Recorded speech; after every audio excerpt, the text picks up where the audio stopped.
too real. You can always turn it on.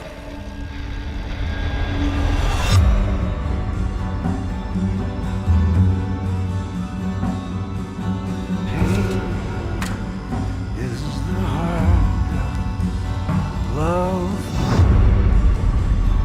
Is the heart of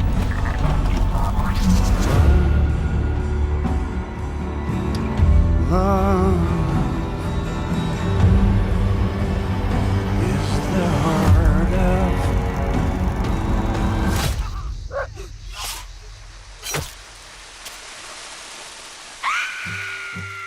Let's talk about sex.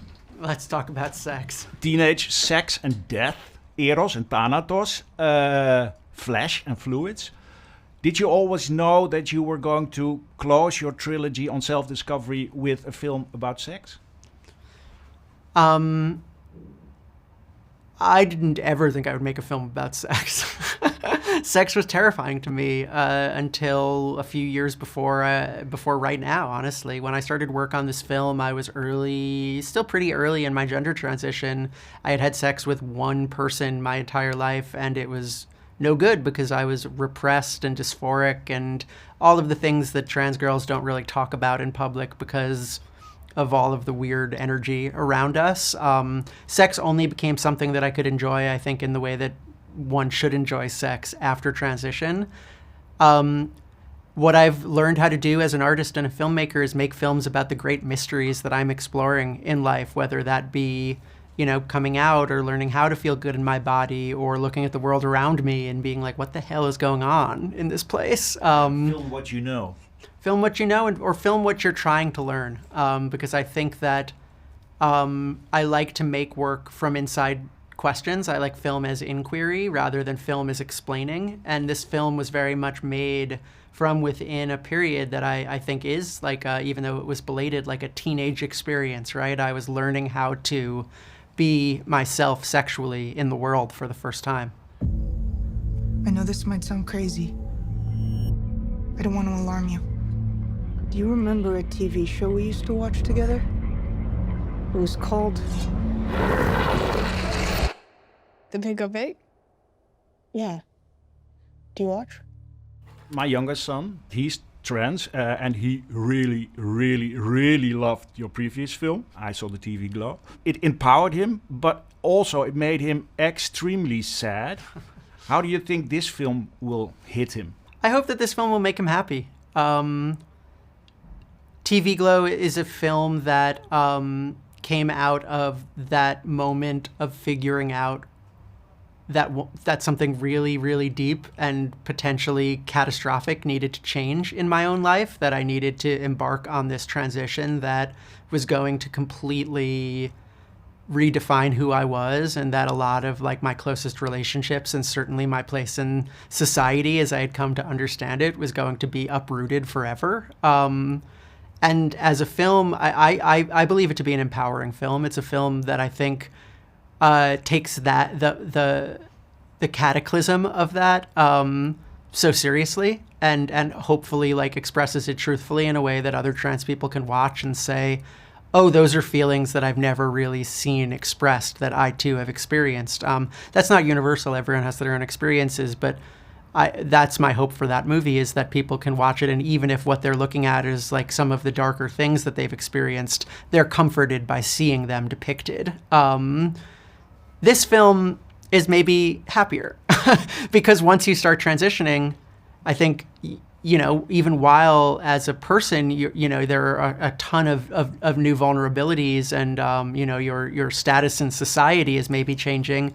You are experiencing these things being healed that have been broken for your entire life, or at least since puberty. And that was very much my experience of early transition was, starting to feel like myself and starting to undo a lot of trauma that had kept me from being my full self in my identity, in my body, in my sexuality.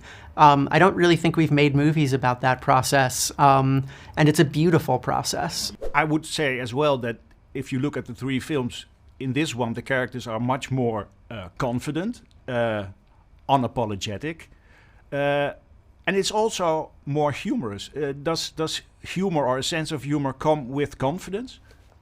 Probably. I think I've always been a class clown. I've always been a goofy person. I've always had, I think, a sense of humor that's been a pretty core to my identity. I think there is humor in my first two films, but because those films came out of this specific moment that was actually very, very dark and intense, the humor is maybe like a little darker and a little harder to find in the movies. Making this movie was such a freeing experience because it really did feel like the first time I was able to like be my complete self cinematically, and a huge part of that is humor. Is the heart of me. Rise, little death. Rise! There is a hole at the bottom of the lake where the movies come from. He always comes back. What? Let's talk about Chris, because she had a queer awakening watching a slasher film. Do you remember your queer awakening? My queer awakening. God, I mean, it must have been like reading a Goosebumps book and not really understanding like why like whatever freaky stuff was happening in there appealed to me. Yeah, there's this idea in the movie, right, of like the Freudian concept of the primal scene, which in Freud's estimation is like when you see your parents have sex before you know what sex is. And it's this moment where you're like, there is something that I totally don't understand that is like completely shocking to me about what I'm seeing and desirable, and I don't quite understand what I'm looking at. And I think that for so much of my childhood, and I think for many people's childhoods, I was getting that through media, and primarily through horror media, because it was like a fun and safe, scary place to go and see things you weren't supposed to. So yeah, I was reading Goosebump books, and then I was watching slasher films. I remember going to see Mulholland Drive in the theaters. I must have been 12 years old when I saw that. Sneaked in. No, my friend's parents brought me. Oh, cool. I'm sitting there with them, and I'm looking up at the screen, and, you know, Naomi Watts is crying and masturbating, and I'm like, I don't know what I'm seeing. I literally don't understand it, but there's something that's embedding itself into me. Yeah, the primal scene for me, and I think for many others of my generation, came through the screen. The horror bit, is that, how do you identify with the victims or with the monsters maybe even? I don't think it's so it's so straightforward. I think that like one of the joys of watching a film is the way that watching a film is like an inherently dreamlike process, in that identity can be quite fluid depending on like where the camera is placed or who the camera's shoulder is over. You can be the killer, and then you could be the victim, and then you could be both of them in a wide shot.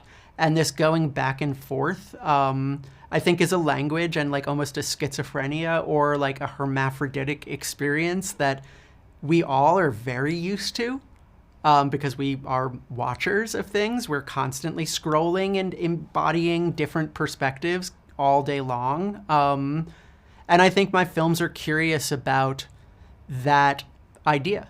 I don't think it's as simple as being like, and I want to be the victim or I want to be the killer. I think it's more like, how has that third eye of the camera made human sexuality, which has always been complicated, more complicated? Is the heart